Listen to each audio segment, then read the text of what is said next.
A ver. Bueno, Por ahí vi que como todas las semanas, se conectó mi esposo de la calle. sí. Es- Ah, qué bien, qué excelente, bienvenido, hermano, ¿cómo estás? Este, les recuerdo a los que mientras no vayan a participar, mantengan muteado el micro para que no se grabe el ruido. Y nada, ya estamos grabando. Le doy la bienvenida a los que están acá en vivo, pero también a los que van a ver esta grabación. Espero que esta enseñanza siga nutriendo tu vida, siga nutriendo lo que es tu conocimiento profundo de las escrituras, más allá de la tradición, de la religión, más allá de las costumbres, más allá de la comodidad de lo que siempre hemos aprendido, puedas de verdad abrir tu corazón a la verdad que está allí en las escrituras, que no hablamos otra cosa que no es de la verdad. Entonces, nosotros te damos la bienvenida a través de YouTube, a través de donde lo estés viendo, y te pedimos que te suscribas a mi canal y además lo compartas con otros, porque va a ser de bendición a otras personas. Esta es la clase número 7 y antes de esta clase, pues por supuesto, hay 6 clases que son tan importantes como esta y que además, si de pronto estás viendo esta de primero, probablemente algunas cositas te costarán entenderlas, por lo cual te invito a que vayas atrás y comiences a ver las primeras clases. Por aquí voy a tratar de dejarte algunas cosillas, ¿no? Que van a salir por aquí para que te conectes a las primeras clases, donde hablamos de las otras fiestas, por ejemplo, la fiesta de la Pascua con panes y levaduras, donde hablamos luego del Pentecostés también, hablamos de la cronología de la muerte y resurrección de Yeshua, y entonces te invito a que puedas ir y entender más profundamente esta clase de hoy a través de recorrer todo lo que venimos enseñando. Le doy gracias a los que están presentes y nada, hoy vamos a hablar de Yom Kippur o como se conoce en español, fiesta de expiación. ¿Por qué nosotros estamos hablando de la fiesta? Te digo rápidamente, bueno, porque nosotros hablamos de la fiesta como las principales sombras proféticas del Mesías, las principales sombras que identificaban a Yeshua o a Jesucristo, como le hemos conocido de toda la vida, como el Mesías prometido a Israel.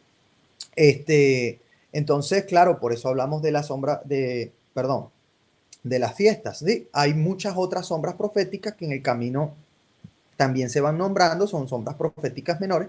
Y hemos dicho que las sombras proféticas de la primavera eran cumplimiento de la primera venida del Señor hasta el Pentecostés, que fue la parte intermedia, y que las fiestas del otoño son las sombras de la segunda venida del Señor. La semana pasada hablamos sobre la fiesta de trompetas, te la voy a dejar por acá también, porque la fiesta de trompetas está relacionada con la venida del Señor. Nunca hemos aprendido esto en el cristianismo tradicional, y tampoco en el cristianismo romano, ¿no? Nunca nos enseñaron sobre esto y cuando aprendemos sobre ello nos damos cuenta, bueno, de una verdad tan poderosa que nos revela, si antes sabíamos uno, ahora sabemos tres o cuatro. Siempre una dimensión mucho más profunda sobre el mismo conocimiento que siempre hemos tenido en nuestros ojos, que es la escritura. Como que las piezas comienzan a engranar. Cuando tú aprendes todas estas fiestas, estas sombras proféticas, como que ahora sí te engranan las cosas. Ahora engrana el Apocalipsis, ahora engranan los evangelios, porque entiendes bajo la misma piel de quienes escribieron las escrituras y también de quienes fueron los primeros lectores de las escrituras, que era la primera iglesia. Entonces, un mensaje que no fue directamente escrita para nosotros, hispanohablantes, seres occidentales de 2000 años más adelante, sino que fueron mensajes escritos incluso hace más de 2000 años, hace 5000 años, hace 3500 años. Este, y que hoy podemos decodificar gracias a aprender esas raíces, esa cultura, ese conocimiento que sí tenía la iglesia primitiva. Entonces, bueno, sin más preámbulos, quiero comenzar hoy a empezar a hablar de, como les decía, Yom Kippur o la fiesta de expiación, que es la fiesta que viene 10 días después de la fiesta de trompetas, que es la que hablamos la semana pasada, o Yom Teruah, ¿sí?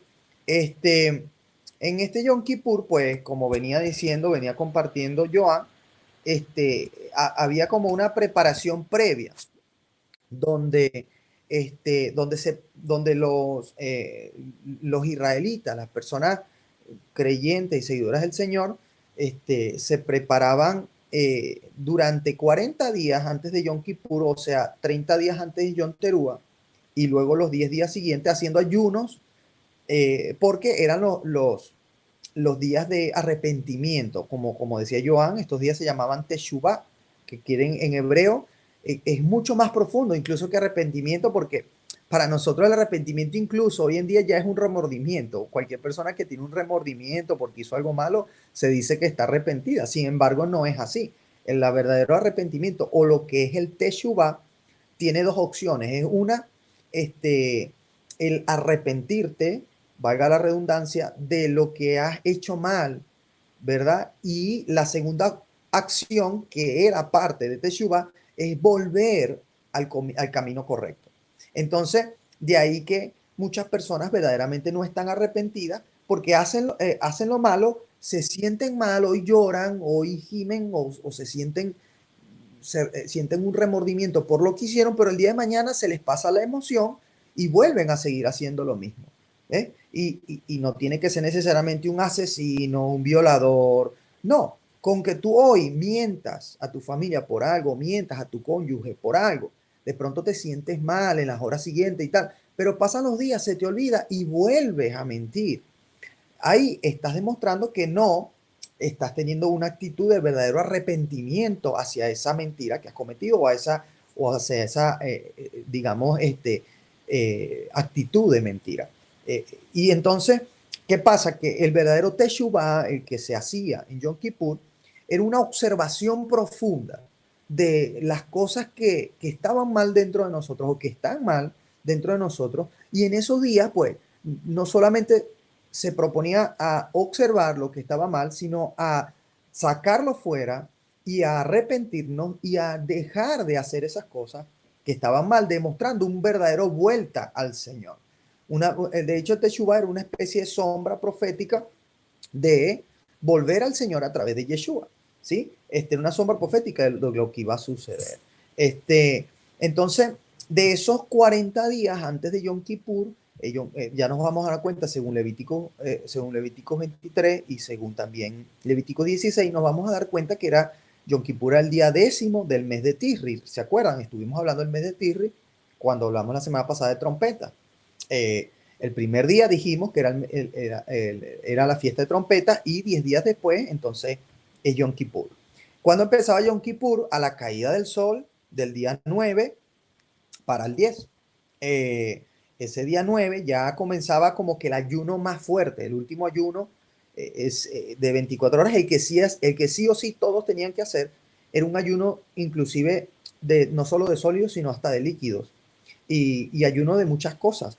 ¿Para qué? Bueno, en esos días se internalizaba, nos apartábamos o nos apartamos de las cosas tradicionales y del alimentar nuestro cuerpo para alimentar nuestro espíritu y también para vivir en nuestro cuerpo la necesidad del pan físico, porque cuando haces ayuno te da hambre y sientes esa necesidad dentro de ti, y esa necesidad hace como que te acuerdes cómo de la misma manera tu espíritu se siente cuando lo haces ayudar de las cosas espirituales. Entonces, el pueblo del Señor, haciendo ayuno durante esos días y sobre todo sobre el día de Yom Kippur, se acordaban de lo duro que se debe sentir el espíritu cuando estaban alejados de las escrituras, de la palabra, de la oración.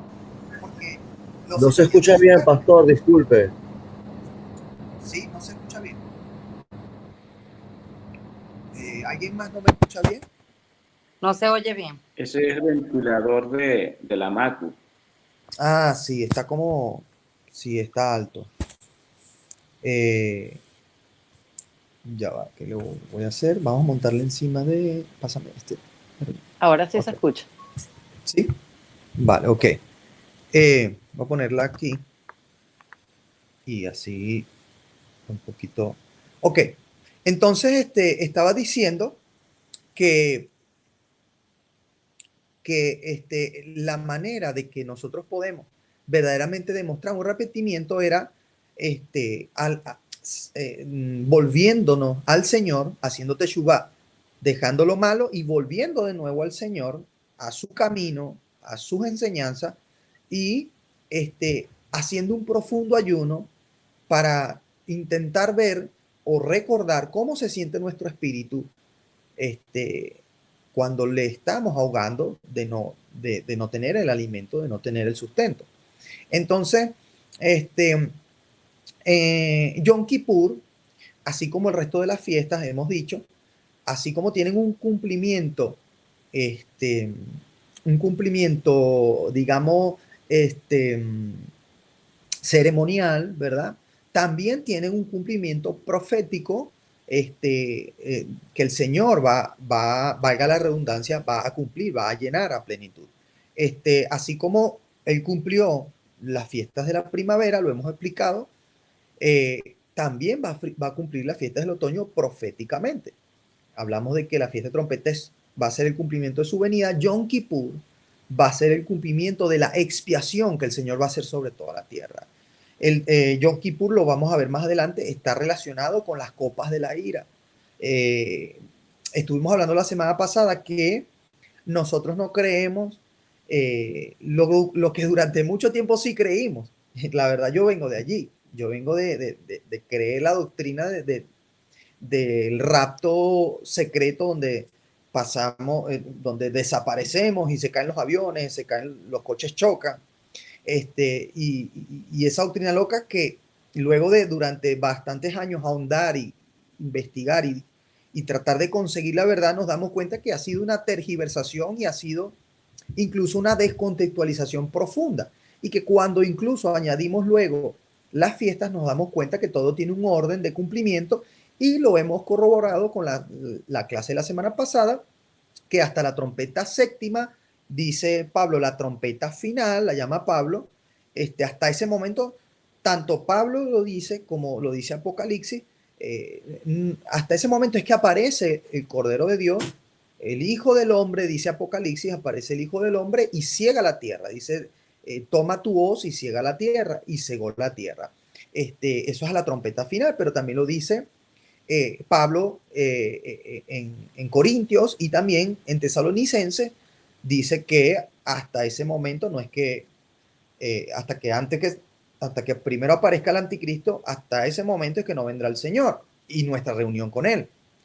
Pero también lo dice en Mateo 24, del 29 al 34 por ahí, te va explicando que también cuando aparece el Cordero y dice que todos le verán, y dice que muchos harán lamentaciones, entonces allí es que dice también que enviará a sus ángeles a tomar a los escogidos de todas las partes de la tierra. Entonces eso concuerda con Apocalipsis 14, donde estábamos diciendo que el Cordero mete su hoz y hace la ciega. Entonces ahí entendemos perfectamente cómo la fiesta de trompeta nos enseña la cronología clara del Apocalipsis, y ahora en la fiesta de Yom Kippur o de expiación también vamos a aprender que no es la excepción la fiesta de Yom Kippur, sino que también nos enseña parte de la cronología del Apocalipsis, y en este caso va a ser lo que viene después del arrebatamiento y de la venida del Señor, que es toda la expiación que el Señor va a hacer sobre la tierra, que es a esa ira a la cual durante muchos años el Señor nos enseñó, no, es que no vamos a pasar la tribulación porque es que no fuimos separados para ira. Bueno, ya vamos a leer ese pasaje y nos vamos a dar cuenta que efectivamente el Señor no nos dejó para ira, pero la ira no viene antes de las trompetas y antes de los sellos, donde también suceden cosas terribles que no son enviadas por el Señor, sino que son hechas por Satanás en la tierra, ¿sí? Luego, cuando terminan los sellos, terminan las trompetas y en la última trompeta el Señor aparece y hace el arrebatamiento, luego después de ahí, capítulo 16, nos vamos a dar cuenta que comienzan las copas de la ira y ahí comienza la fiesta de expiación, el cumplimiento de la fiesta de expiación. Entonces, ese es el cumplimiento final de la fiesta de expiación. Pero también vamos a ver un cumplimiento intermedio de la fiesta de expiación, como el Señor cuando vino cumplió también la fiesta de expiación. Y ya nos vamos a dar cuenta de cosas hermosas, poderosas que están en las Escrituras. Ok, quiero empezar aquí, bueno, ya di como un resumen de todo lo que vamos a hablar, y quiero comenzar a ir a pasajes y a basamento ya escritural, ¿no? Bueno, ya hemos dicho que cuando era el día de expiación, ¿no? El día 10º del mes séptimo o del mes de Tirri. Y ya hemos dicho más o menos cómo ellos hacían un ayuno, y todo ello, ¿no? Ok, esa fiesta de expiación la vamos a conseguir en las escrituras, en Levítico 16, versículo 2 al 22. Y voy a compartir para que comenzamos a leer las escrituras. Compartir aquí, permitir. Y nos vamos aquí y compartimos.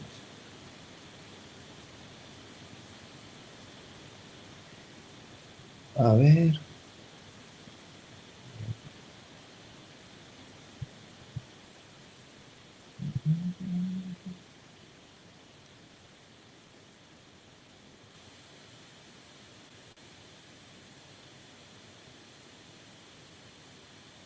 Ups, creo que no me está funcionando la full screen.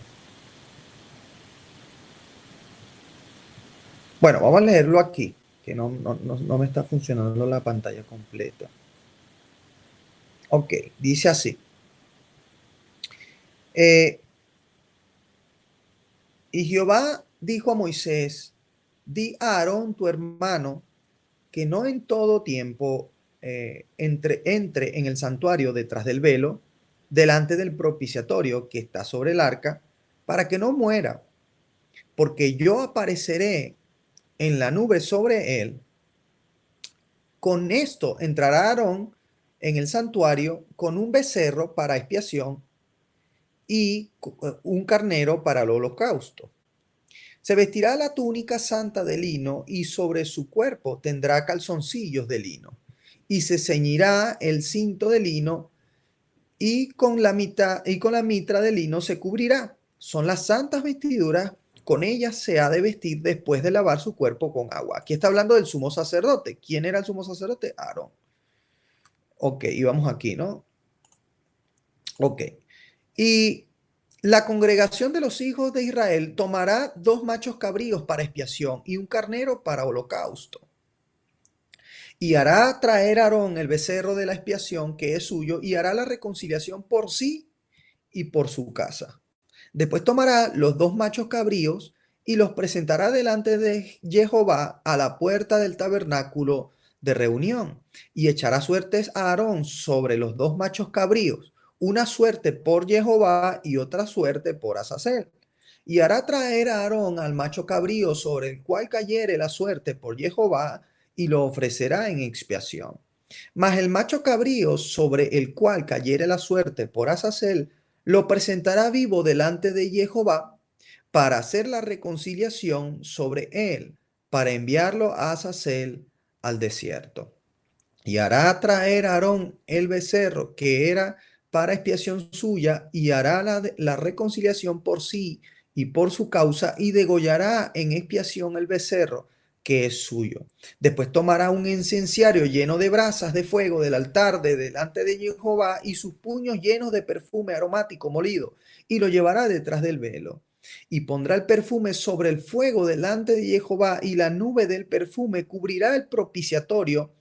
El propiciatorio es el arca, ¿no? El lugar donde están las tablas de la alianza, y donde están los querubines. Ajá. Dice, cubrirá el propiciatorio que está sobre el testimonio para que no muera. Tomará luego de la sangre del becerro y la rociará con su dedo hacia el propiciatorio al lado oriental. Hacia el propiciatorio esparcirá con su dedo 7 veces de aquella sangre. Después degollará el macho cabrío en expiación por el pecado del pueblo, y llevará la sangre detrás del velo y adentro, y se hará la sangre como hizo con la sangre del becerro, y la esparcirá sobre el propiciatorio y delante del propiciatorio. Y así purificará el santuario a causa de las impurezas de los hijos de Israel, de sus rebeliones y de todos sus pecados. De la misma manera hará también al tabernáculo de reunión, el cual reside entre ellos en medio de sus impurezas. Ningún hombre estará en el tabernáculo de reunión cuando él entre a hacer la expiación en el santuario, hasta que él salga y haya hecho la expiación por sí, por su casa y por toda la congregación de Israel.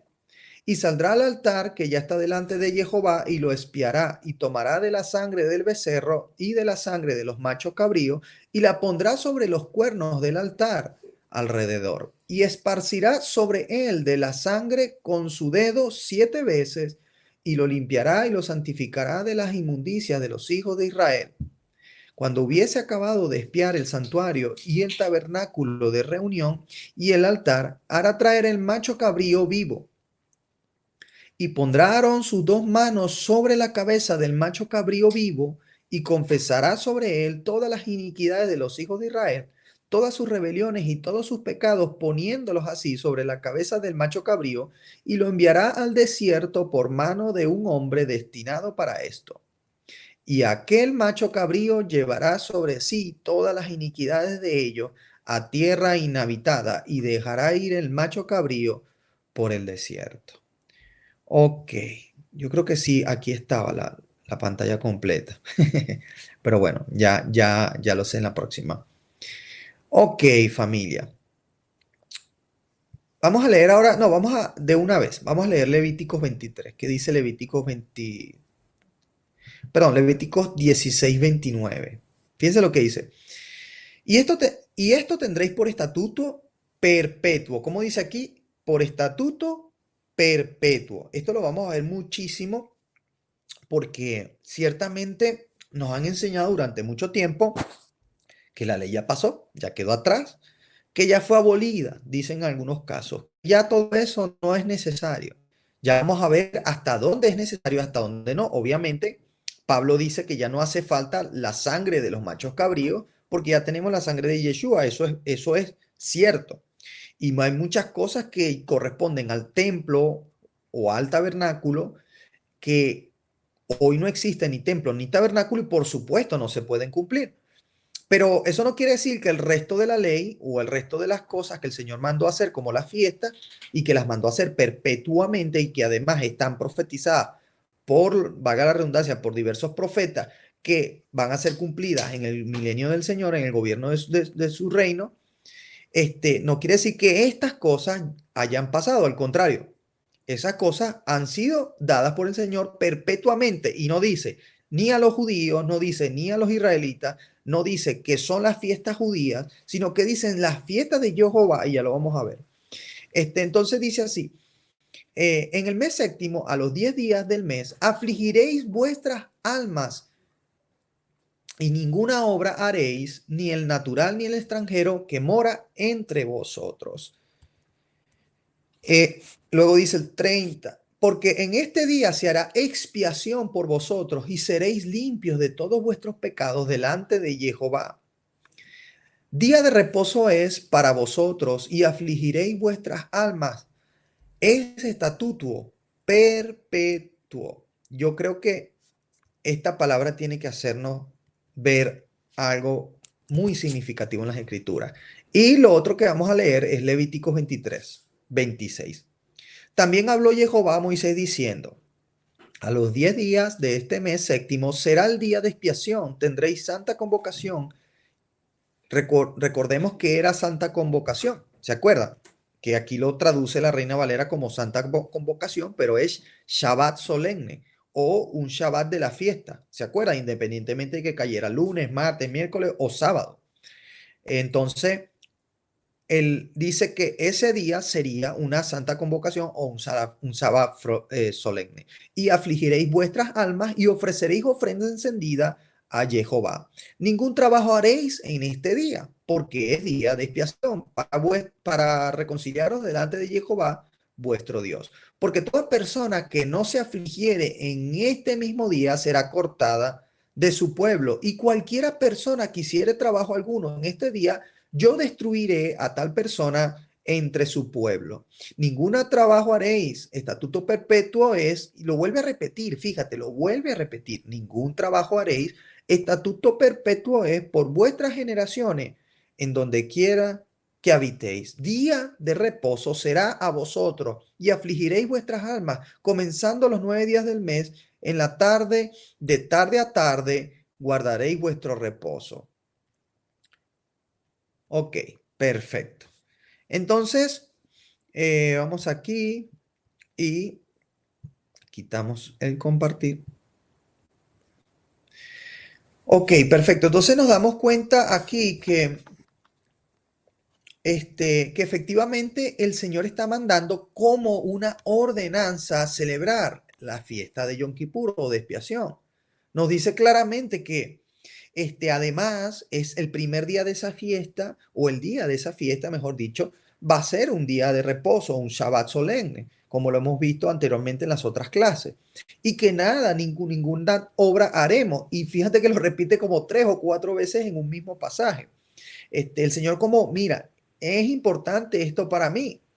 Entonces yo quiero aquí hacer una especie de paréntesis, eh, porque lamentablemente durante mucho tiempo, y les he repetido que eso es cultura y tradición y además doctrina romana, porque don Eusebio, el papa de Constantino, quiso hacer una especie de cumplimiento de las 70 semanas de Daniel para que todo estuviera cumplido y se cumpliera para él el pasaje que dice el Señor, que hasta que todas las cosas no estuvieran cumplidas, no iba a pasar la ley, porque lo dijo el Señor. Entonces, claro, ellos se basan en eso para decir que ya pasó la ley, que todo fue abolido, y nosotros los protestantes hemos arrastrado eso.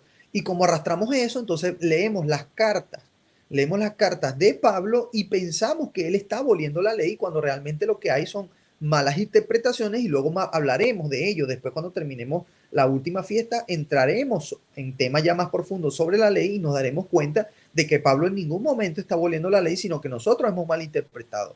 Vamos a ver que Pablo habla sobre la ley y sobre las obras de la ley. Además, vamos a ver que realmente no se llamaba ley, que fue traducida como ley al griego, pero eran instrucciones de vida, instrucciones para que nos fuera bien sobre esta tierra. Entonces, bueno, por algo, ¿no? Por algo es que los judíos son la gente más poderosa, más rica, la única etnia que a través de los siglos, o sea, hoy existen. Hoy existen el pueblo del Señor, y no voy a decir los judíos, los hebreos enteros. Lo que pasa es que el resto de hebreos, ya dijimos en la primera clase, que se esparcieron, ¿no? Por todo el mundo, pero de ellos quedaron los judíos. Pero es la gente que aunque han venido a exterminarlos en el holocausto de los nazis, aunque antes de ello también los rusos, la Unión Soviética intentó exterminarlos, los masacraron, y aunque al sol de hoy siguen intentando masacrarlos, y de hecho hay países como Irán que dice apenas tengamos la bomba los vamos a desaparecer del mapa. Sigue siendo el único pueblo que a raíz de la historia de la humanidad ahí sigue con sus costumbres, con sus tradiciones y sus enseñanzas. Entonces, por algo será, ¿no? Porque es que ha sido gente que finalmente, aunque han sido muy tercos, aunque en su tiempo fueron muy tercos, fueron muy duros con el Señor, se dieron cuenta que andar en la ley del Señor, andar en sus instrucciones de vida, son bendición, no son maldición, son provecho, guardar el día de reposo, cumplir las fiestas del Señor, son un provecho hermoso. Pero entonces, el paréntesis que querías aclarar era que nos han enseñado a cumplir fiestas de Roma, que Roma instituyó, ¿sí? Nos han enseñado a cumplir una falsa Semana Santa, nos ha enseñado a cumplir un falso Navidad, incluso una falsa Pascua a lo babilónico, porque los huevos de la Pascua y los conejos de la Pascua, eso no proviene de ninguna fiesta cristiana en ningún momento. Eso proviene de las tradiciones babilónicas que Roma introdujo en el cristianismo para seguir adorando a sus dioses, porque ellos eran politeístas. Es la realidad. En el 325, cuando Constantino se convirtió al evangelio o al cristianismo, lo hizo más por conveniencia política, por conveniencia también militar. Ya se estaban acabando los recursos por los cuales perseguía el cristianismo, que crecía y crecía. Entonces dijo, pues nada, añadamos a nuestro closet de dioses un dios más. Y añadieron un dios más. Y dijeron, pues nada, tenemos tantos dioses, vamos a juntarlos.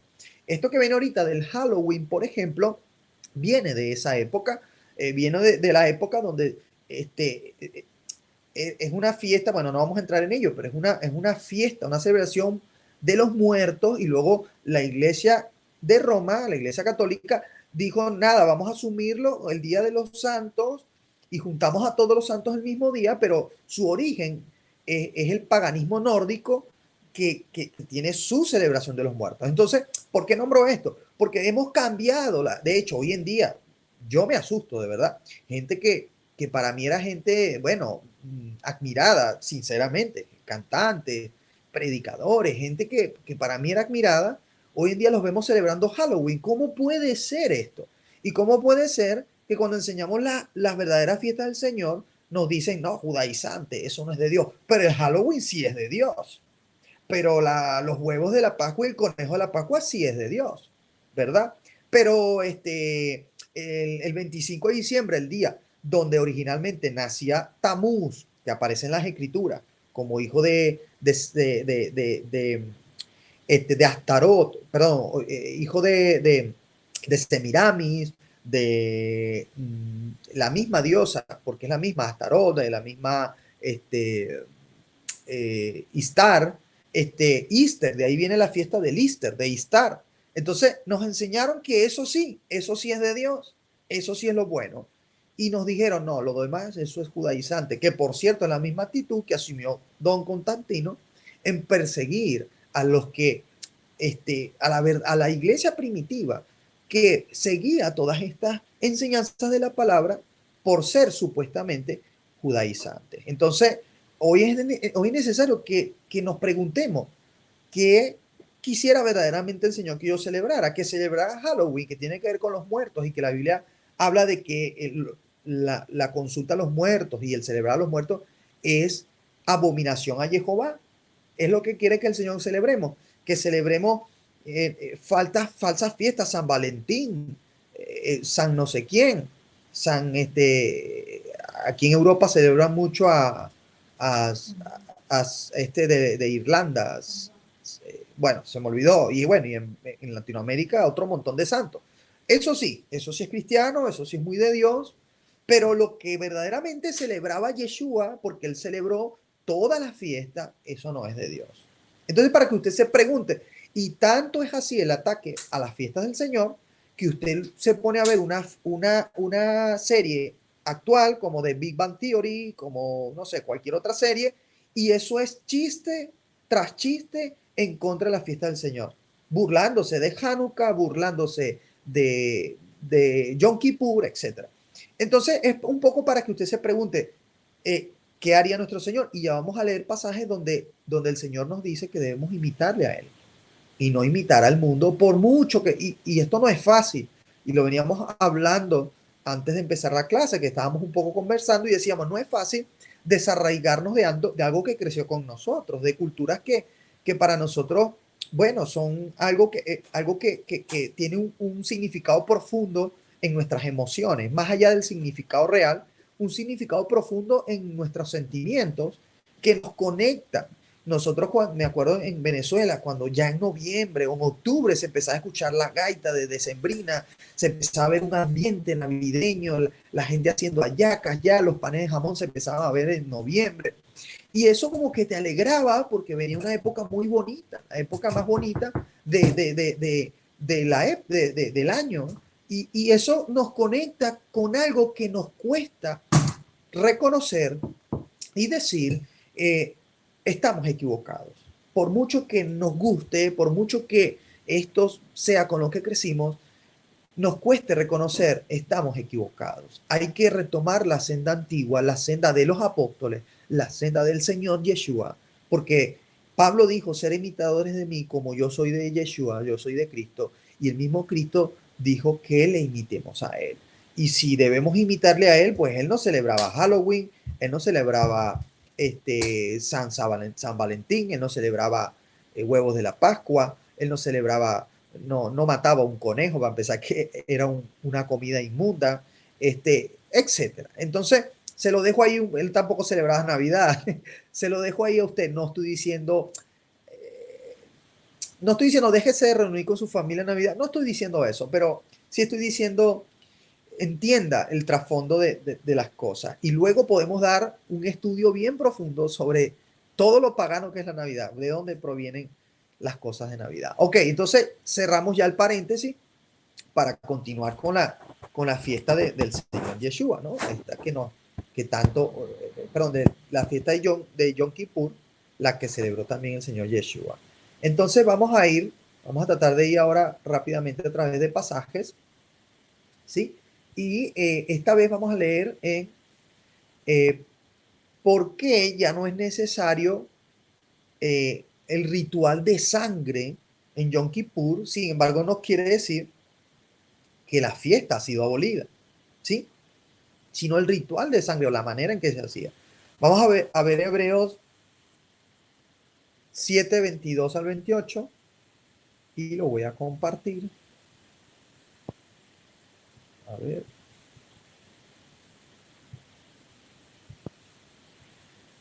Hebreos 7, 22 al 28. Y dice así: por tanto, Jesús es hecho fiador de un mejor pacto, y los otros sacerdotes llegaron a ser muchos, debido a que por la muerte no podían continuar.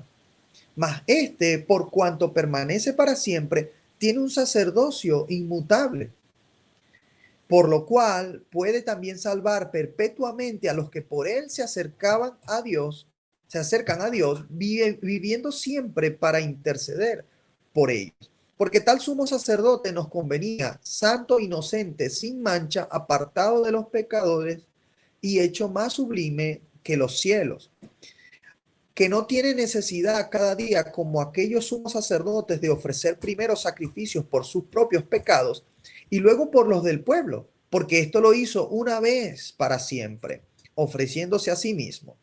Porque la ley constituye sumos sacerdotes a débiles hombres, pero la palabra del juramento, o sea, de la promesa posterior a la ley, al Hijo hecho perfecto para siempre. Ok, quiero que usted digamos, me diga algo, ¿no? Quisiera que me respondieran una pregunta, obviamente, pero rápidamente, no del por qué, no se extienda, rápidamente, ¿sí o no? La pregunta es la siguiente: ¿usted sabe o sabía, o quizás ahora es que está sabiendo, pero no sabía, que el Señor Jesucristo, el Señor Yeshua, es nuestro sumo sacerdote? ¿Usted sabía eso? Pero con pleno conocimiento de lo que es el sacerdocio. Cualquiera puede intervenir y decirlo sí o no. No importa si no lo sabía. Sí había leído versículos de sumo sacerdote, pero no tenía la explicación completa. Ya, perfecto. Igualmente yo había escuchado de que él era Melquisedec, sumo sacerdote como Melquisedec. Ajá, ya lo vamos a explicar. Tú lo ¿Alguien mencionaste más? en una clase muy someramente. Sí, pienso que era ese, sumo sacerdote. Pero antes, tía, digamos hace tiempo, No sabía. ¿tú sabías que Yeshua es nuestro sumo No, sacerdote? no sabía. No. Yo no. Yo tampoco. Vale, ok. Eso lo dice Hebreos. Y de hecho aquí te lo está corroborando. Eso se pueden leer el capítulo de Hebreos 7 completo. Habla del sacerdocio del Señor Yeshua. Te recomiendo, tía Dori, que no estuviste en las primeras clases, cuando hablamos de las fiestas de la primavera, enseñamos que el sumo sacerdote, el día primero de la semana, o sea, el domingo, después de la Pascua, ofrecía la gavilla de la cebada, o sea, la gavilla es como un montoncito, ¿no? Un montón que se recogía en el... Ajá, ofrecía esa gavilla el sumo sacerdote, y que él no podía ser tocado desde que empezaba la fiesta de panes sin levadura hasta que después ofreciera eso. O sea, se apartaba, él siempre se apartaba del pueblo, el sumo sacerdote. Pues fue lo que hizo el Señor cuando él tomó a los primeros resucitados, porque no solamente resucitó el Señor, Mateo dice que se abrieron las tumbas y que resucitaron muchos cuando el Señor resucitó después del Señor. Entonces, esos resucitados los presentó en el templo celestial, haciendo el cumplimiento del simbolismo de que cuando el sumo sacerdote presentaba esos primeros frutos, él cumplió la fiesta de primavera presentando los primeros frutos de personas resucitadas los primeros frutos de la resurrección, o mejor dicho, los primeros frutos de lo que él hizo, que fue vencer la muerte para que hubiese vida y resurrección. Fue la primera gente que venció la muerte después de él. Entonces, esos primeros frutos los presentó ante el templo celestial, porque en el cielo está todo lo que en la tierra se refleja, o mejor dicho, en la tierra es un reflejo de lo que hay en el cielo. Me refiero al tabernáculo, al templo. Entonces, allá estaba el templo celestial y el Señor subió y los presentó delante del templo, cumpliendo proféticamente lo que hacía el sumo sacerdote. Por eso Pablo dice, el Señor Yeshua ahora, o Jesucristo, es nuestro sumo sacerdote, ya no como la orden de sacerdocio, porque habían varias órdenes, había 24 órdenes, y eso lo vamos a ver en la fiesta de tabernáculo. Había 24 órdenes de sacerdotes para que durante los 12 meses del año estuvieran rotando día y noche y nunca estuviese el templo solo sin sacerdocio. Entonces habían 24 órdenes de sacerdote y estaba el sumo sacerdote, ¿verdad? De los cuales nosotros somos sacerdotes de Yeshua y él es nuestro sumo sacerdote. Por eso es que él dice que nosotros somos real sacerdocio. Entonces, mejor dicho, el Señor fue hecho sumo sacerdote, pero ya no según las órdenes que había en el Antiguo Testamento, sino según la orden de Melquisedec. Melquisedec lo vemos en la Biblia cuando Abraham entregó todos los diezmos de su botín a Melquisedec. Melquisedec era rey de Salem y Melquisedec significa rey de justicia.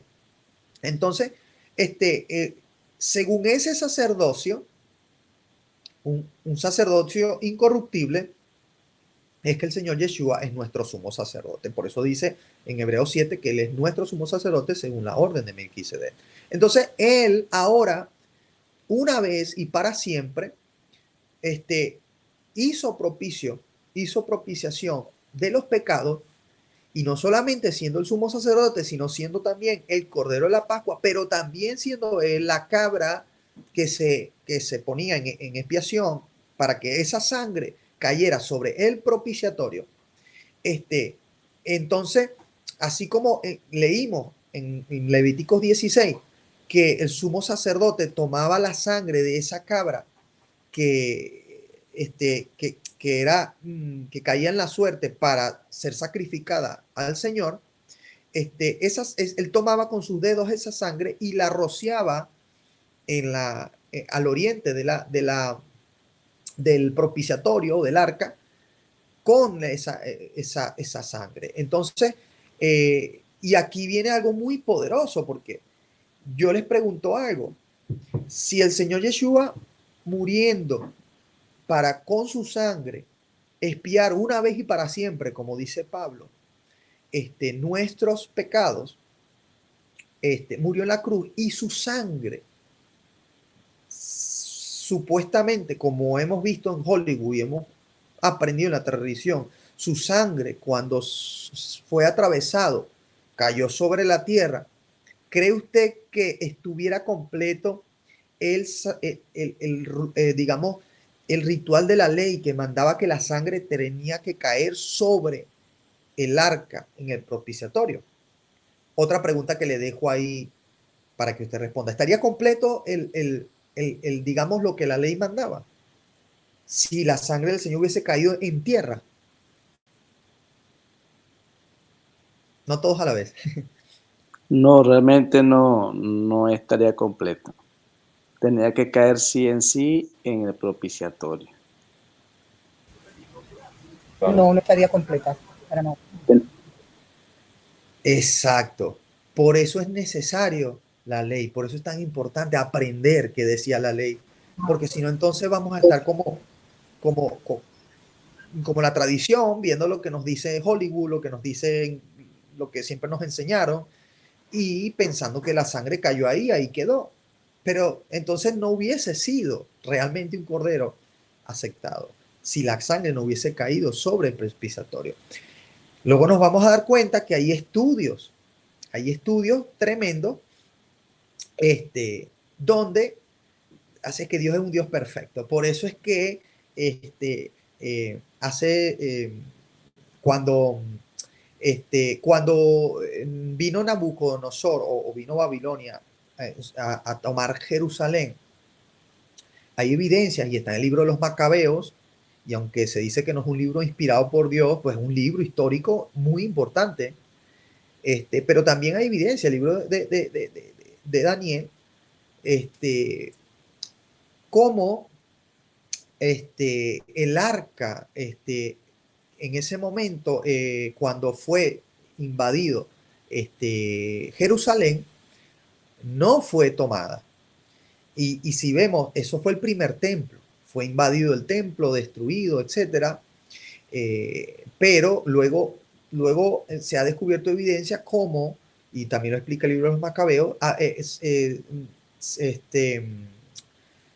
Salomón había construido un sistema para proteger el arca, que era lo más importante. El arca era el trono en la tierra del Señor. Y ellos crearon un sistema en el que cuando hubiese una invasión, ya el pueblo hebreo estaba acostumbrado a invasiones, muchas veces los habían invadido en otros momentos, los habían saqueado, o el momento de los jueces, cuando Dios levanta a, a Gedeón, era porque el pueblo estaba en cuevas, en las montañas, y les robaban las cabras, les robaban todo y estaban escondidos. Pues ya estaban acostumbrados a las... a ser invadidos, y ellos por precaución, Salomón cuando construye el primer templo, construye un sistema que cuando hubiese invasión, el arca cayese debajo, bajase en una especie de ascensor y pudiese ser sacado por excavaciones secretas y nunca pudiesen encontrarlo.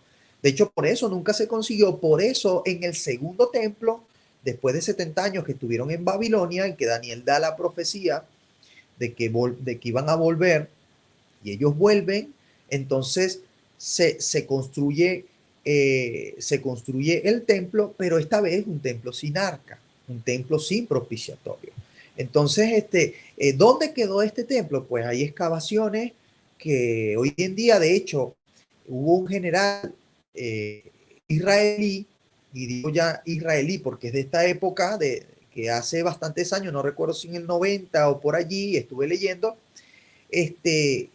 anunció que consiguió el arca. Pero justamente cuando él anuncia esto, pues, bueno, eso hubo montones de problemas, porque justo está en área cercano a lo que dicen los palestinos es Palestina. Entonces, bueno, todo eso se escondió, se le echó tierra, eso no, y hasta el sol de hoy sigue allí, pero excavaciones cercanas han podido corroborar que la verdadera puerta del templo por la que sacaron a Yeshua para ir al lugar de la calavera, ese lugar de la calavera, cuando han hecho excavaciones se han dado cuenta a dónde han quedado restos de crucifixión, crucificados, huesos de atravesados, y que debajo de ese lugar hay evidencia arqueológica de sitios que fueron afectados por un terremoto. Y se cree, y es justo el lugar por donde este general estaba hablando del arca del Señor. Entonces se cree que debajo de ese lugar está el arca, y esto lo podemos ver en las escrituras, porque Juan habla: yo fui testigo del agua y de la sangre. Del agua y de la sangre, como fueron los que el día de la crucifixión, pues, nos hicieron poder ser expiados de nuestros pecados. Entonces, es importante esto, es una especie de acotación que hago, porque aunque no lo dicen las escrituras, sí podemos fiarnos de que así como se cumple cada cosa en el Señor Yeshua, esto no podía quedarse sin cumplir, y se va a corroborar cuando el arca vuelva a salir en estos últimos tiempos a la luz. ¿Dónde va a estar? Justo en el sitio, debajo del sitio de la calavera. Porque el arca de Yeshua tenía que caer sobre el propiciatorio. Perdón, la sangre de Yeshua tenía que caer sobre el propiciatorio. El Señor cumplió todo. Si cumplió todo lo demás, esto también tenía que cumplirlo. Entonces, en Yom Kippur, un poco resumiendo lo que sucedía, se tomaban dos cabras Pastor, gemelas. Sí, disculpe que diga. me interrumpa, yo vi un documental sobre eso que usted está hablando ahorita y ahora me lo está confirmando porque yo cuando lo vi no estaba muy seguro si eso era cierto o no, pero ahora que usted está hablando de esto me quedo sorprendido porque fue exactamente la explicación que estaban dando en un documental, de que habían encontrado el arca y que a través de la tierra filtraba sangre de muchos de los Fue la sangre de Cristo. de los crucificados, de todas esas personas que habían sido crucificadas y torturadas, pues. O sea, que Bueno, tiene fíjate que, sentido lo que estoy contando. claro, Y, claro, porque es David, que, dime yo. perdona, que hay un arqueólogo que se llama Ron Wyatt. Ese arqueólogo murió ya y él fue muy reconocido a nivel mundial. Y él fue uno de los que testifica que consiguió el arca y que el arca hoy en día la tiene el gobierno ya de Israel. Entonces, y él hablaba en un documental, el video por YouTube, y De él que había hablaba ADN. sobre, sí, él Ah, hablaba sobre eso, que la sangre de nuestro Señor cayó exactamente en la tabla del propiciatorio. Y acuérdense que durante toda esa parte, ese subterráneo que construyó Salomón, eran la llamada las cuevas de Jeremías. Y por allí fue que realmente sacaron el arca y se escondió justamente allí. Claro, de hecho, en Jeremías,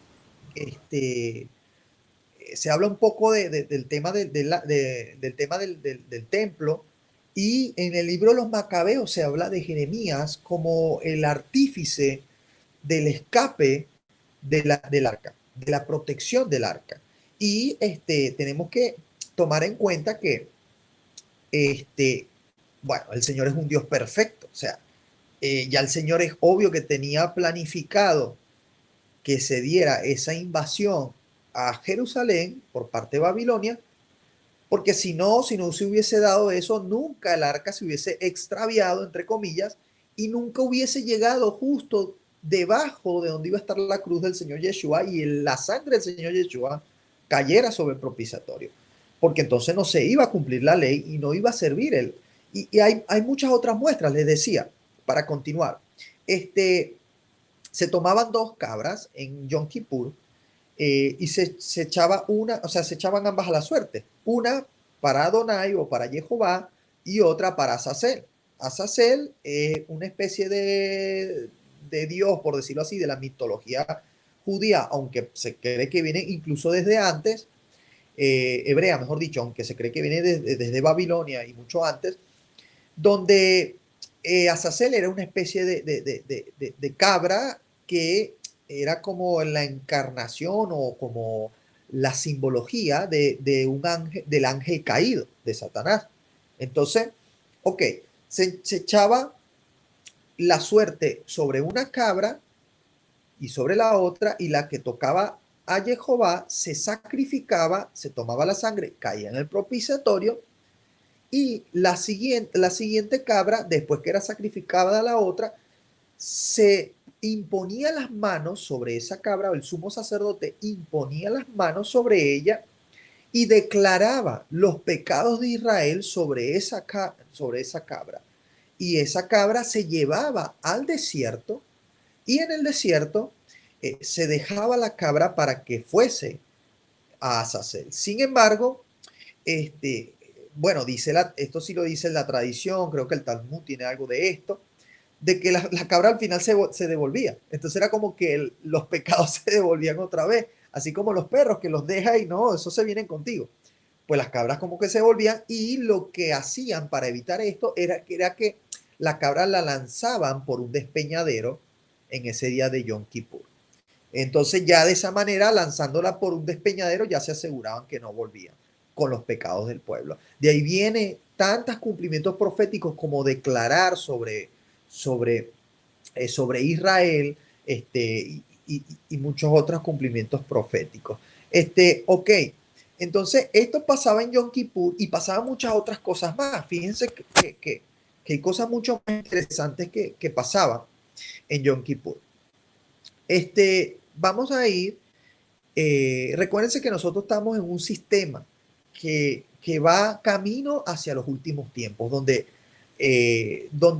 vemos que el plan que hay en la humanidad es llevarnos hacia un gobierno mundial, un sistema totalmente ateo, totalmente anti-Dios, un sistema donde cada día nos están plagando de valores anticristianos, valores antifamiliares, valores, vamos, en favor del aborto, en favor de las enseñanzas a los niños del LGTBI, en favor de, bueno, un montón de cosas que no están bien.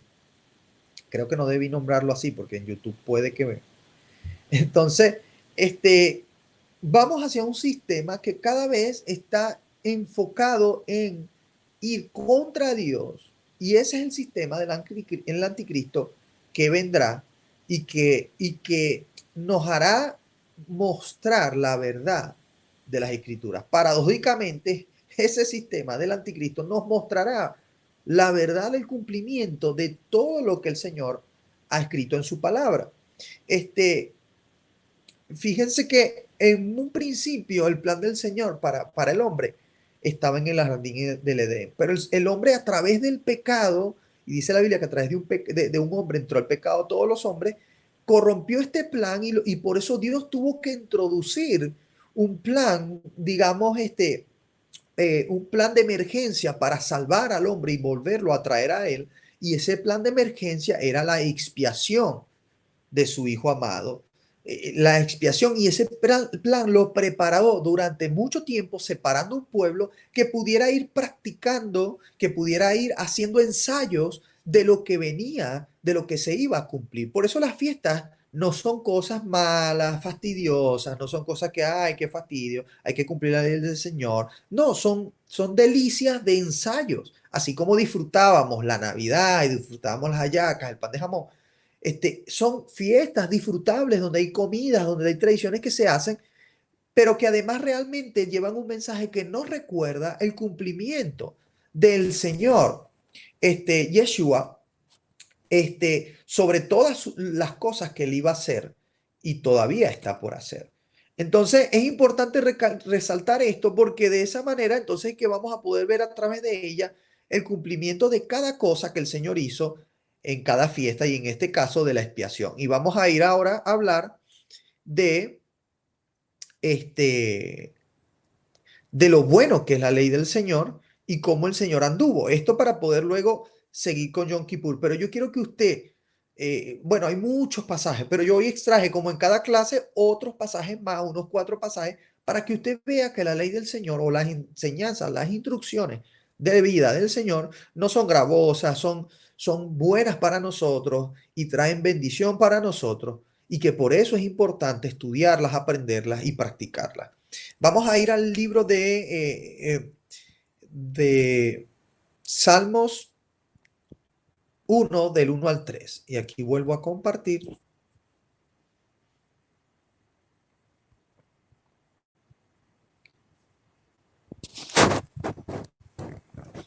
Salmos 1, del 1 al 3.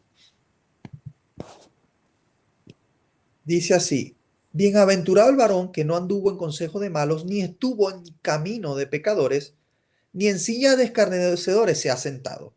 Recuerden que vimos hace 1 o 2 clases, o recalcamos, bueno, lo hemos recalcado en varias clases, que primera de Juan 5:3 dice que amar al Señor, el que ama verdaderamente al Señor cumple y guarda sus mandamientos. También recalcamos que Pablo dice que el pecado es transgresión de la ley o de la Torá. Entonces, si vemos este salmo, nos vamos a dar cuenta que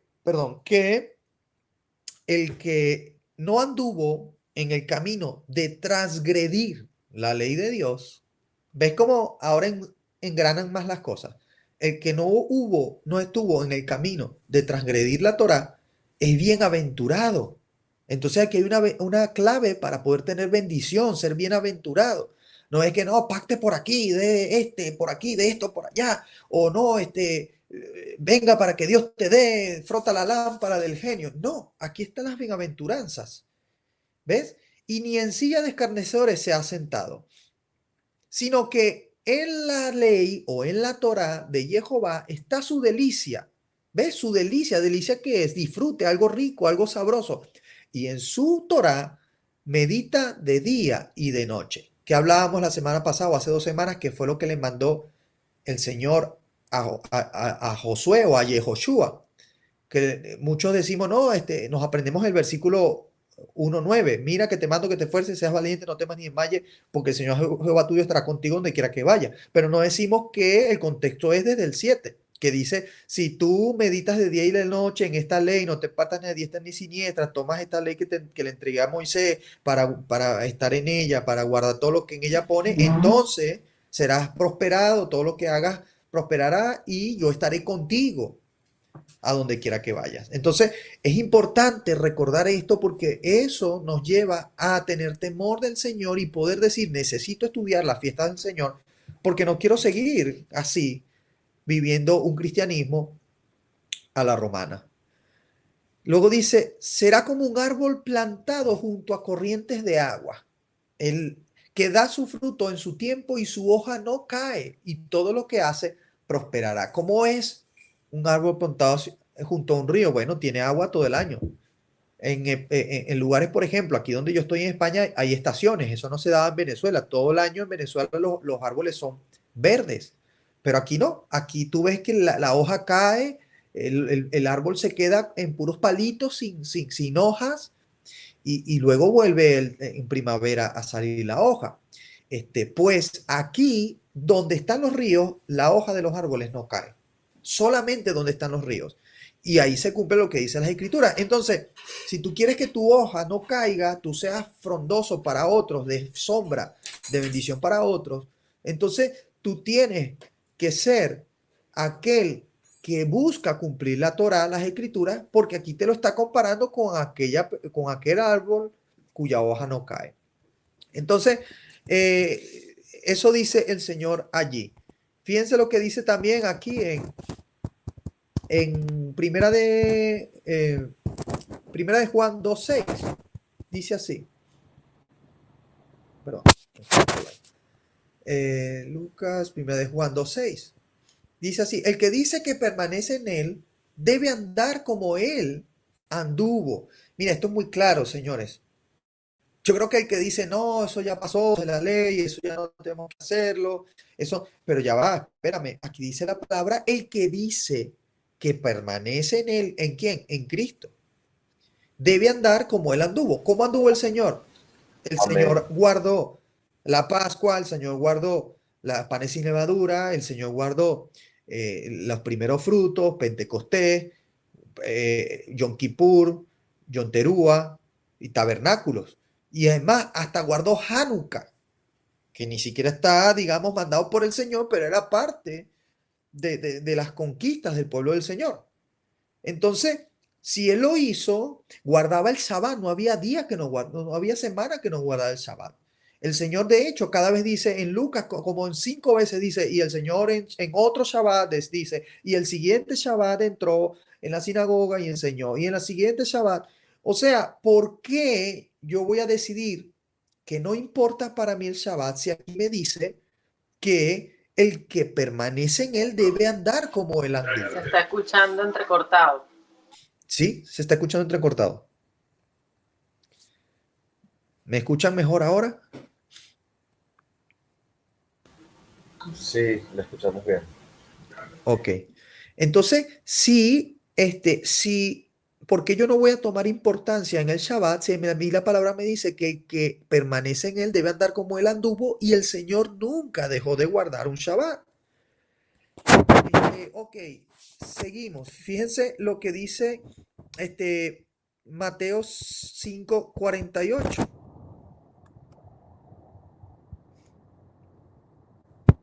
Dice, sed pues vosotros perfectos como vuestro Padre está en los cielos, es perfecto. A usted no le dijeron tradicionalmente, no, bueno, no tenemos que ser perfectos, porque no, nadie puede ser perfecto. Pero aquí las escrituras me dicen que tenemos que ser perfectos, como vuestro Padre está en los cielos es perfecto. Tampoco dice que nos va a crucificar si no lo logramos, pero Dios ve el intento del corazón.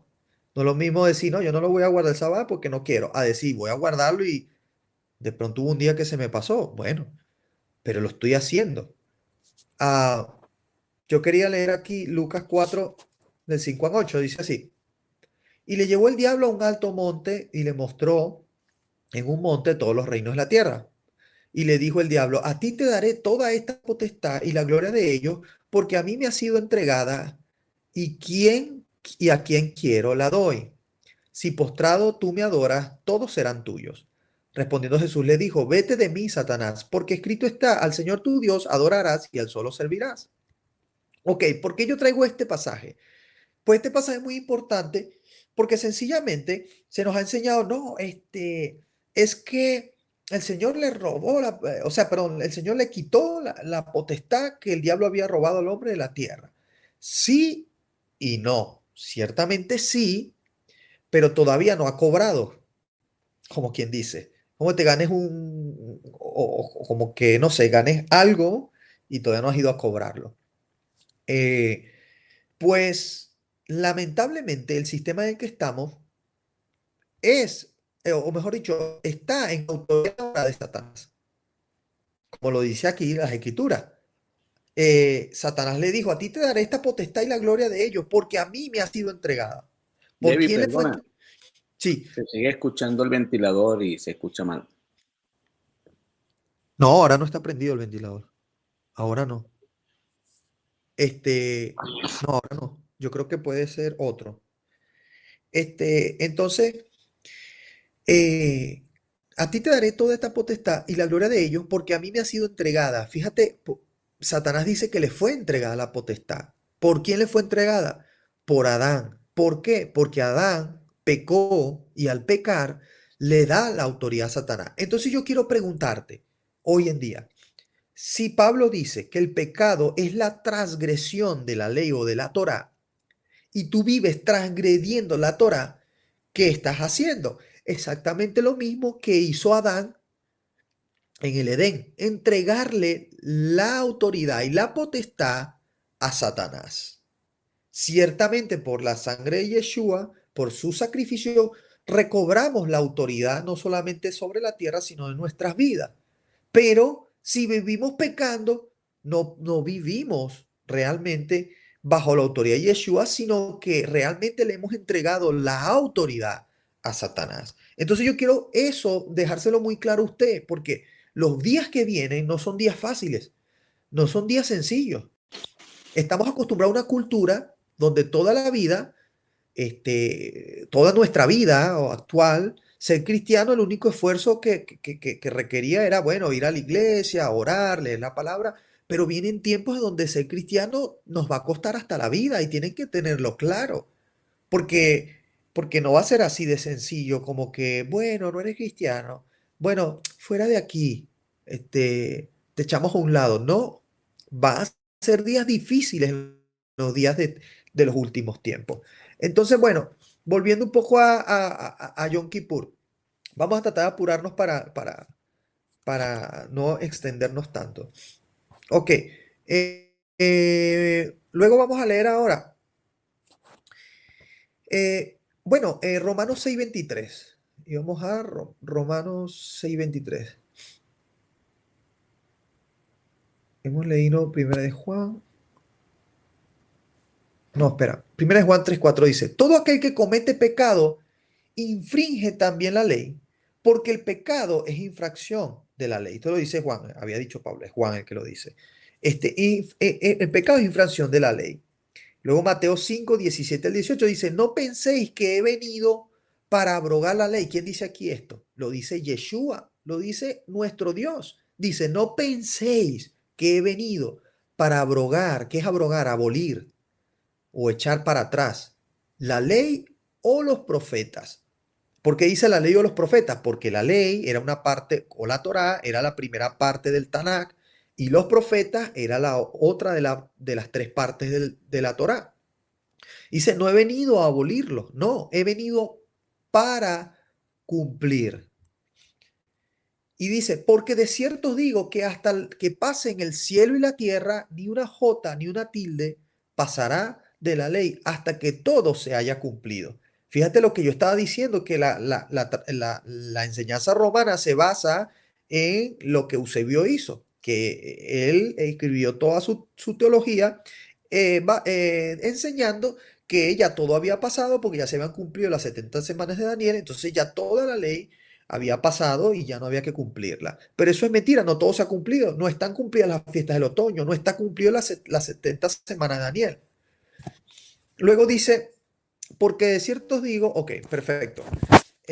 Luego vamos a Romanos 6:23, que dice, porque la paga del pecado es muerte. O sea, la paga de la infracción de la Torá es muerte. Mas la dádiva de Dios es vida eterna en Cristo Jesús, Señor nuestro. Ahora, ¿para quién? No, para los que digan, no, sí, Señor, te acepto en mi corazón y yo te acepto como mi Salvador. No, recuerden que estábamos hablando que el lenguaje bajo el cual nosotros decimos que Yeshua es nuestro Señor, no es el lenguaje actual de la palabra Señor. Ah, el Señor este, el Señor otro. No, es bajo un lenguaje en el momento en que fue escrito por Pablo y los evangelios, era un lenguaje donde existía la esclavitud. La esclavitud era legal y era muy normal. Entonces, bajo la ley, por confesión, nos hacíamos esclavos. En Deuteronomio, la Torah enseña que, que si cada 50 años era, yo les estuve diciendo, era lo que era el año bueno y agradable del Señor. Y los 50 años era lo que hablábamos la semana jubilar, perdón, el año jubilar. Entonces, cuando pasaba un año jubilar, las deudas eran limpiadas y los esclavos eran libres. Pero la Torah indicaba que si el esclavo por alguna razón, porque le cogió cariño al amo, porque creció su familia debajo de la casa del amo, se acostumbró y no quería ser libre, podía por confesión decir públicamente que él decidía ser, a pesar de que ahora la Torá, la ley le hacía libre, él decidía volverse de nuevo esclavo de su señor, de su amo, por declaración. ¿Ve? De ahí viene el concepto de Pablo de la declaración. Si declaramos y confesamos que Yeshua es nuestro Señor, hey, te estás haciendo esclavo de Yeshua. Y te pregunto ahora, ¿qué hace un esclavo? ¿Un esclavo hace lo que le da la gana? ¿O un esclavo hace lo que le dice su amo y su Señor? Entonces, de ahí viene ese término si confesamos. No es que es una palabra mágica como abracadabra y aquí para allá, no, porque si yo lo digo y lo confiesas y decláralo y átalo y yo lo digo en el nombre de Jesús. No, eso no es una palabra mágica. Aquí estamos hablando de que es una confesión en la cual tú ya no eres dueño de ti mismo, en la cual el esclavo solamente dice lo que dice lo que el amo quiere que diga y hace lo que el amo quiere que diga. Entonces, si el Señor quiere que tú andes como Él anduvo y si el Señor te manda y te dice, no he venido a abolir la Torá, sino a cumplirla, a llenar la plenitud, ¿por qué nosotros vamos a ser, si supuestamente somos esclavos del Señor y lo hemos confesado como nuestro Señor, porque vamos a hacer lo que nos da la gana? Es como contradictorio, ¿cierto?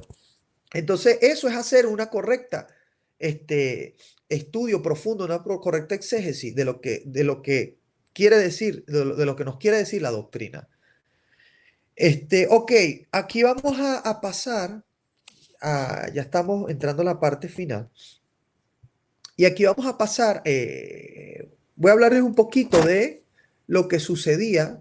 Para que me puedan ver aquí, vamos a dejar de compartir. Ok, vamos a hablarle de lo que sucedía, algo tremendo que sucedía en Yom Kippur. Y miren cómo el Señor cumplió cada lujo de detalle. Un cumplimiento intermedio, así como en Pentecostés hizo un cumplimiento intermedio. En Fiesta de Tabernáculos, o lo vamos a ver la siguiente clase, hizo un cumplimiento intermedio, no el final completo. Así también lo hizo en Yom Kippur. Ok, el Señor, nos vamos a dar cuenta en el libro de,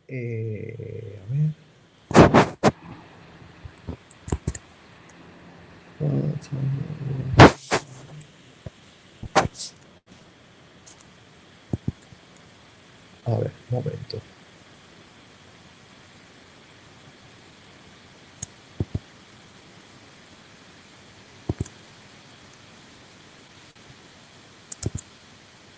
Creo que no lo... Ah, sí, por aquí, Lucas. Ok, perfecto. Fíjense lo siguiente. Miren cómo el Señor cumplió cada sombra profética. En Lucas 4:16 al 44 vamos a ver lo siguiente. Y lo voy a volver a compartir porque sí, me olvidé que era... A ver. Fíjense lo que dice Lucas 4:16.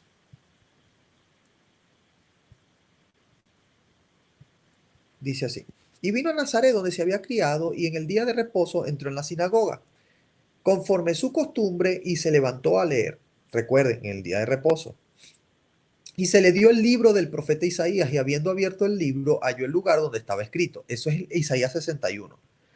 Dice, el Espíritu del Señor está sobre mí, por cuanto me ha ungido para dar buenas nuevas a los pobres, me ha enviado a sanar a los quebrantados de corazón, a pregonar la libertad a los cautivos y vista a los ciegos, a poner en libertad a los oprimidos, a predicar el año agradable del Señor. Eso yo les estaba enseñando hace un tiempo, que el año agradable del Señor era cada 50 años, y en ese momento se cumplían 50 años. En el momento del inicio de su ministerio se estaban cumpliendo un año jubilar. Y luego dice, y enrollando el libro, lo dio al ministro y se sentó. Y los ojos de todos en la sinagoga estaban fijos en él. Comenzó a decirles, hoy se ha cumplido esta escritura delante de vosotros. Y todos daban buen testimonio de él y estaban maravillados de las palabras de gracias que salían de su boca y decían, ¿no es este el hijo de José? Él les dijo, sin duda me diréis este refrán, médico, cúrate a ti mismo. De tantas cosas que hemos oído que se han hecho en Capernaum, haz también aquí en tu tierra. Y añadió, de cierto os digo que ningún profeta es acepto en su propia tierra. Y en verdad os digo que muchas viudas había en Israel en los días de Elías, cuando el cielo fue cerrado por 3 años y 6 meses, y hubo una gran hambre en toda la tierra. Pero ninguna de ellas fue enviada a Elías, sino una mujer viuda de Sarepta de Sidón. Y muchos leprosos había en Israel en el tiempo del profeta Eliseo, pero ninguno de ellos fue limpiado, sino Naamán el sirio. Al oír estas cosas, todos en la sinagoga se llenaron de ira. Y levantándose, le echaron fuera de la ciudad y le llevaron hasta la cumbre del monte sobre el cual estaba edificada la ciudad de ellos, para despeñarle. Mas él pasó por en medio de ellos y se fue. ¿Saben cuándo fue este suceso? Y no es casualidad.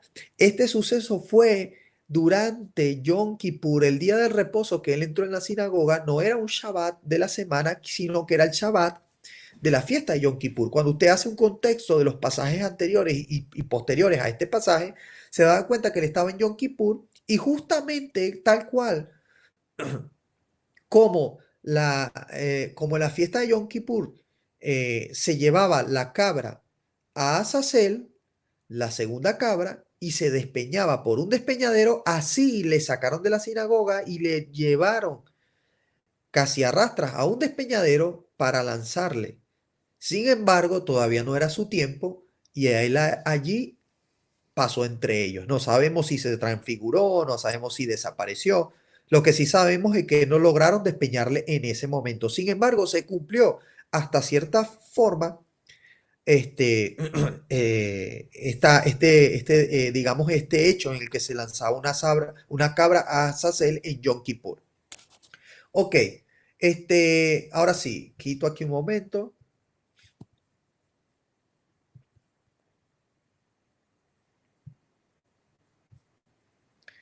Perfecto.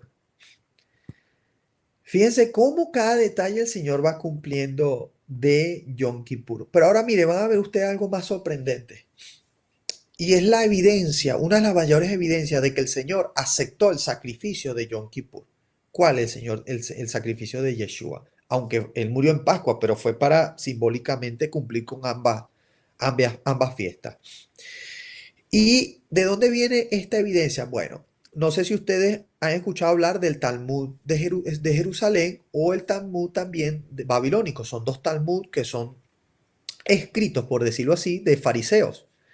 Recuerden ustedes que los fariseos son la rama judía hoy en día llamada ortodoxa, que no creen Yeshua, que para ellos Yeshua no fue, de hecho fueron quienes incitaron a crucificar a Yeshua, y para ellos Yeshua no es nadie, así de sencillo. Triste por ellos, pero bueno, ellos en su momento pues se le abrirán los ojos. En Apocalipsis dice que se darán cuenta después de la gran abominación desoladora, perdón, se darán cuenta que efectivamente adoraron a la bestia y que el verdadero Yeshua está viniendo, y ahí se darán cuenta. En fin, esta gente tiene sus escritos, además de la Torá, tienen sus propios escritos, y entre ellos está el Talmud de Jerusalén y el Talmud babilónico. Y miren lo que dice el Talmud de Jerusalén. Esto, ojo, vuelvo y repito, estos son escritos de judíos que no creen en Yeshua, no creen en el cristianismo, creen solo en el Antiguo Testamento, no creen en el Nuevo Testamento. O sea que esta gente no va a escribir nada en favor de Yeshua, no va a escribir nada en favor del cristianismo, ¿vale? Sin embargo, ellos en sus escritos tienen hechos que corroboran el sacrificio del Señor Yeshua. Fíjense lo que dice el Talmud de Jerusalén. Dice así: 40 años antes de la destrucción del templo, la lámpara de la menorá o candelabro de 7 brazos, no sé si conocen la menorá, la lámpara occidental, o sea, las que están al occidente, porque eran 7 velas, las velas las 2 velas del occidente, dice, se apagaba el hilo carmesí, que quedaba carmesí, y la suerte de Adonai siempre caía en la mano izquierda. Los sacerdotes cerrarían las puertas del templo por la noche, y cuando se levantaban por la mañana las encontraban abiertas de par en par. Le explico. Ellos en Yom Kippur tomaban por tradición una especie digamos, de tela o de cinta, y una partecita de la cinta, o sea, amarraban la cinta a la cabra que iban a enviar a Azazel, y una partecita la rompían después que la amarraban de la cabra, y con esa partecita amarraban las puertas del templo. Cada año, si el Señor aceptaba el sacrificio de expiación, y aceptaba, digamos, el sacrificio de expiación por los pecados, entonces al día siguiente, siempre ese lazo que amarraba las puertas del templo aparecía sobre las puertas del templo cerradas, aparecía de color blanco, a pesar de que el hilo fuera de color rojo o carmesí. Miren lo que dice el Talmud babilónico. Dice: nuestros rabinos enseñaron durante los 40 años previos a la destrucción del templo que la suerte para Adonai no salió en la mano derecha. Tampoco se volvió blanco la tira o el hilo coloreado de carmesí. Tampoco resplandecía la luz de la menorá o el candelabro más occidental. Y las puertas del Hekel, o sea, del templo, se abrían por sí solas. Entonces, fíjate, esto lo escribieron gente que no cree en Cristo, que no cree en Yeshua, probablemente ni se acordaban de Jesucristo, no se acordaban de lo que había pasado, porque para ellos no fue nada importante. Y escribieron esto, dejaron una evidencia del sacrificio de Yeshua que fue válido. ¿Por qué? Porque si durante 40 años antes de la destrucción del templo, le he dicho que el templo se destruyó en el año 69 después de Cristo, se dice comúnmente que fue en el 70, sin embargo, si llegamos a la conclusión de que del que el Señor Yeshua murió en el 29 o fue sacrificado en el 29, Entonces, en el año 69 fue que el templo fue destruido. Si nosotros leemos lo que dice aquí el Talmud, estamos consiguiendo una evidencia clara de que el Señor aceptó el sacrificio de Yeshua como su sacrificio agradable. ¿Por qué? Porque si el hilo carmesí ya más nunca se volvió blanco, quiere decir que Dios no aceptó durante esos 40 años el sacrificio de la cabra que los judíos siguieron haciendo en Yom Kippur. No lo aceptó más desde que murió el Señor Yeshua. Qué casualidad, ¿no? Y no solamente eso, sino que las velas o las luces de la menorá occidental que nunca tendrían que apagarse, ellos siempre tenían 24 horas gente que se aseguraban que no se apagaran nunca y nunca se apagaban, pues se apagaban en Yom Kippur.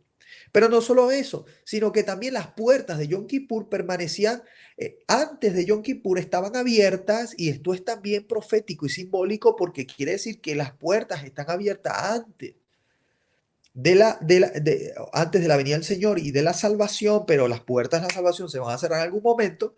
Pues en ese momento era al revés, permanecían abiertas, y luego las cerraban en Yom Kippur, y el Señor durante 40 años, a la siguiente mañana después de Yom Kippur, amanecían abiertas las puertas del templo. Y lo dicen aquí, fíjese, otra de las cosas que dice, el segundo milagro concierne al hilo carmesí o la banda atada al macho cabrío que se expulsaba al desierto. Una porción de esta prenda roja también removida del macho cabrío y atada a la puerta del templo. Esto es lo que dice el Talmud babilónico. Cada año la banda roja sobre la puerta del templo se volvía blanca para enseñar que el perdón de otro día de expiación había sido aceptado para Adonai. Este evento anual ocurrió hasta el año 29, cuando la prenda seguía siendo carmesí hasta la destrucción del templo en el año 69. Ok, de ahí viene lo que dice Isaías 1:18, que dice, miren lo que dice Isaías 1:18, ya nos quedan pocas citas. Dice, y venid luego, venid, dice Jehová, y estemos a cuenta. Si vuestros pecados fueren como la grana, o sea, rojos, como la nieve serán emblanquecidos. Si fueren rojos como el carmesí, vendrán a ser blancas como la lana. No en vano hablan las escrituras. Luego dice, el Talmud sigue diciendo, Rabán Yohanan ben Secaía le dijo al templo, este fue un sacerdote que vivió justo después de la destrucción del templo. Dice, oh templo, ¿por qué nos asustas? Sabemos que terminarás destruido. ¿Por qué ¿por qué ha dicho, abre tus puertas, oh Líbano, y consume el fuego de tus cedros? Mire lo que sigue diciendo aquí. Respecto de la lámpara, dice, esta lámpara occidental debía estar encendida todo el rato. Por esta razón, los sacerdotes guardaban reservas extra de aceite de oliva y otros implementos almacenados para asegurarse que la lámpara occidental, bajo toda circunstancia, estuviese encendida. ¿Y qué pasó durante los 40 años después del Señor? Pues que cada noche durante 40 años la lámpara occidental se apagaba, y esto a pesar de que los sacerdotes la preparaban cada tarde de un modo especial para que estuviera encendida constantemente durante la noche.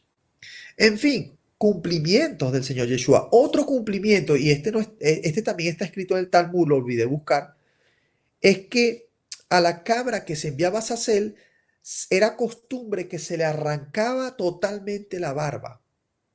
Qué casualidad. Y se le golpeaba una vez en la cabeza, en la mejilla. Qué casualidad. El Señor fue golpeado en su mejilla y fue arrancada su barba. ¿Sí? Pero también para dar cumplimiento a la sombra profética que Moisés dañó, porque la dañó cuando el Señor le dice, una vez golpea la piedra, la roca que es Cristo, pero la otra vez le dijo, declara a la roca. Y él la volvió a golpear. Y le había dicho el Señor que la declarara para que brotara agua, porque el Señor es la fuente del agua viva que brota para vida eterna. Que luego lo vamos a ver en la fiesta de tabernáculos, cuando el día octavo era la fiesta de la libación del agua. Ok, ya nos quedan nada más nos quedan nada más 3 pasajes, ¿no? Y vamos a leer así, Apocalipsis 15, creo que sigo compartiendo, ¿no? No sé si estoy compartiendo. Ah, no lo estoy compartiendo, ok. Vamos a leer Apocalipsis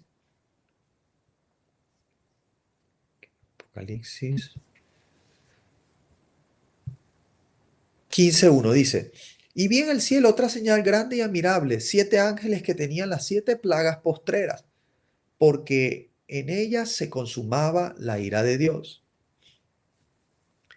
Vi también como un mar de vidrio mezclado con fuego, y a los que habían alcanzado la victoria sobre la bestia y su imagen y su marca y el número de su nombre, en pie sobre el mar de vidrio con las arpas de Dios. ¿Por qué estoy leyendo esto? Ya van a ver. Y cantan el cántico de Moisés, siervo de Dios, y el cántico del Cordero, diciendo, grandes y maravillosas son tus obras, Señor Dios Todopoderoso, justos y verdaderos son tus caminos, Rey de los santos. Yo creo que los que estamos aquí pentecostales nos debemos acordar de ese corito. Grandes y maravillosas son tus obras, Señor Dios Todopoderoso. Justos y verdaderos son tus caminos, Rey de los santos. Bueno, entonces dice así, ¿quién no te temerá, oh Señor? ¿Quién glorificará tu nombre? Pues solo tú eres santo, por lo cual todas las naciones vendrán y te adorarán, porque tus juicios se han manifestado. Después de estas cosas miré y aquí fue abierto en el cielo el templo del tabernáculo del testimonio. Ok, ¿por qué puse esto? Porque inmediatamente después de esto, aquí nos está hablando de que vio a los que fueron, nos dice el versículo 1, de que vio 7 ángeles y tenían 7 plagas postreras, que en ellos se consumaba la ira de Dios. ¿Cuándo pasa esto? Justo pasa después del capítulo 14, donde hemos hablado la semana pasada que sucede el arrebatamiento. Por lo tanto, es necesario darnos cuenta que aquí sí es la parte de la tribulación que no vamos a vivir, que es la ira del Señor. Aquí comienza las copas de la ira del Señor, como lo dice Apocalipsis, y lo vamos a ver en el capítulo 16. Dice, oí una gran voz que decía, desde el templo a los 7 ángeles, id y derramad sobre la tierra las 7 copas de la ira de Dios. Fue el primero y derramó su copa sobre la tierra, y vino una úlcera maligna y pestilente sobre los hombres que tenían la marca de la bestia y que adoraban su imagen. Fíjense, aquí la gente que ya finalmente no fue salvada en el arrebatamiento de la segunda venida del Señor, entonces esta gente que tiene la marca de la bestia va a sufrir estas copas de la ira de Dios, y que efectivamente es la ira que no vamos a vivir como iglesia, pero que no tiene nada que ver con los sucesos de los primeros 7 sellos y las primeras 7 trompetas, que no son los juicios de Dios, sino que son los sucesos que Satanás va a hacer sobre la tierra. Porque si usted se da cuenta, todas las cosas que suceden antes no son mandadas por Dios, sino que son ángeles que sí anuncian que llegaron esos momentos, mas no son los ángeles que están mandando todas estas cosas. Ok, entonces dice, el segundo ángel derramó su copa sobre el mar, y este se convirtió en sangre como de muerto, y murió todo ser vivo que había en el mar. El tercer ángel derramó su copa sobre los ríos y sobre la fuente de las aguas, y se convirtieron en sangre. Y oí el ángel de las aguas que decía, justo eres tu Señor, el que eres y el que eras y el que por el que has jugado todas estas cosas. Entonces, bueno, no lo voy a leer todo, pero sí quiero saltar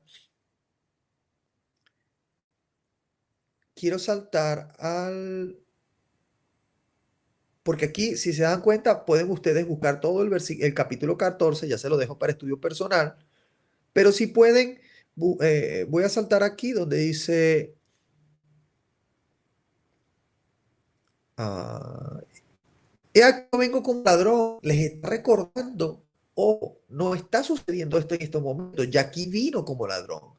Cronológicamente, ya aquí vino como ladrón, pero le está recordando al lector, hey, mira todo lo que va a pasar en la ira, sálvate de todo lo que va a pasar en la ira. Así que yo vengo como ladrón, está pendiente, porque serás bienaventurado si velas y guardas tus ropas para que no andes desnudo y vean tu vergüenza. O sea, para que no pases por este tiempo de la ira. Lo está recordando el Señor.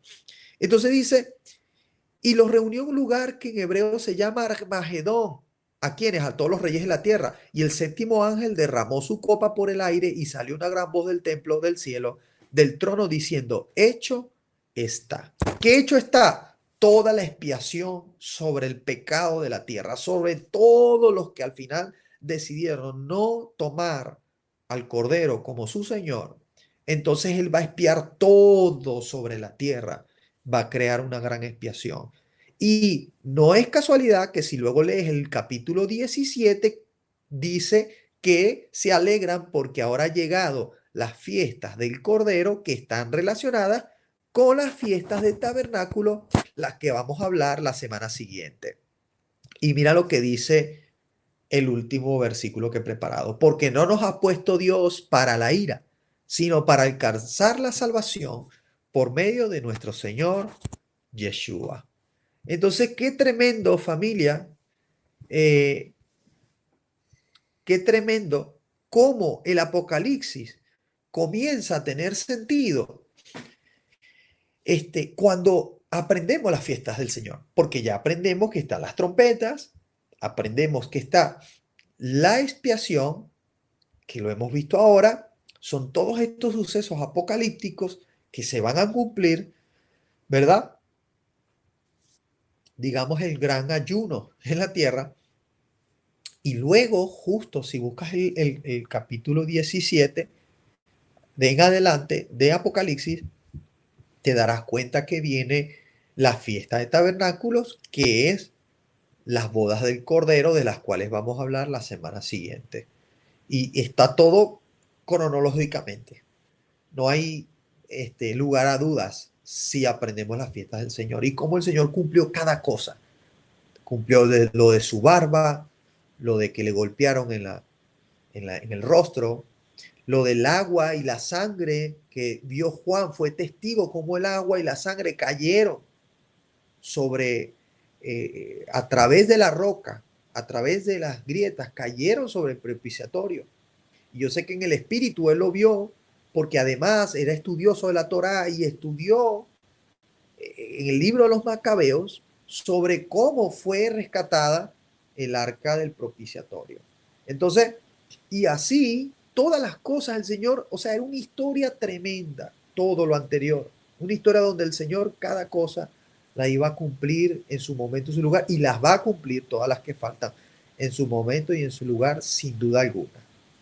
Me gustaría saber, ya que hemos terminado, si tienen alguna duda, alguna acotación, algo que todavía no hayan entendido bien o algo que quisieran de pronto preguntar, además de lo que ya vimos en este momento. Pastor, disculpe, pero yo quería saber si cuando Jesucristo estaba en la cruz, bueno, llevando la cruz, vino Magdalena y le limpió la cara con el pañuelo de ella, y es verdad que le dejó la marca en el pañuelo de su cara con su sangre. No. Bueno, a ver, la palabra no nos habla de eso. Ya sabemos cómo es el hombre, ya hemos venido viendo cómo es el hombre con las tradiciones, ¿no? Que se inventan cosas que no son ciertas. Es muy probable, no te voy a decir al 100% porque, pero es muy probable que esto es parte de la tradición, ¿no? Lo del sudario y el sudario de Turín, algo así que se llama. Es muy probable que esto es tradición, no es algo cierto. Sin embargo, pues, no podemos al 100% decir que es tradición. Pues. Yo estaría, vamos, un 90%, 90 y tantos de que es tradición, no es algo cierto. Además que no lo ponen las escrituras. Y tenemos que llevarnos por lo que ponen las escrituras. Ahora, lo de la sangre en el propiciatorio, aunque no lo dice literalmente, sabemos que fue así, porque hubo estudios arqueológicos donde se encontraba el arca. mejor dicho, en estos tiempos, pero no solamente por eso, sino porque para que fuese consumado el sacrificio de Yom Kippur y el sacrificio de la Pascua, era necesario que la sangre cayera en propiciatorio. Si no, no era cumplida la ley. Y el Señor cumplió todo, el Señor es perfecto. De hecho, fue planificado. Por más que digamos, no, mucha casualidad, que el arca estaba justo ahí debajo de la cruz del Señor. Pero espérate, estamos hablando del Dios que creó el universo, el cielo y las estrellas y que tiene su voluntad por encima de cualquier cosa. O sea, Él puede haber preparado al hombre y haber usado al hombre para que justo llevara al arca al lugar donde luego también usaría al hombre para justo llevar a la cruz a Yeshua. O sea, punto. Dios lo puede hacer sí o sí. Y mucho más por salvarnos a nosotros. Entonces, yo eso sí lo creo porque tiene basamento bíblico, pero lo del sudario de Turín no tiene ningún basamento bíblico. ¿Alguna otra duda? ¿Alguna otra acotación?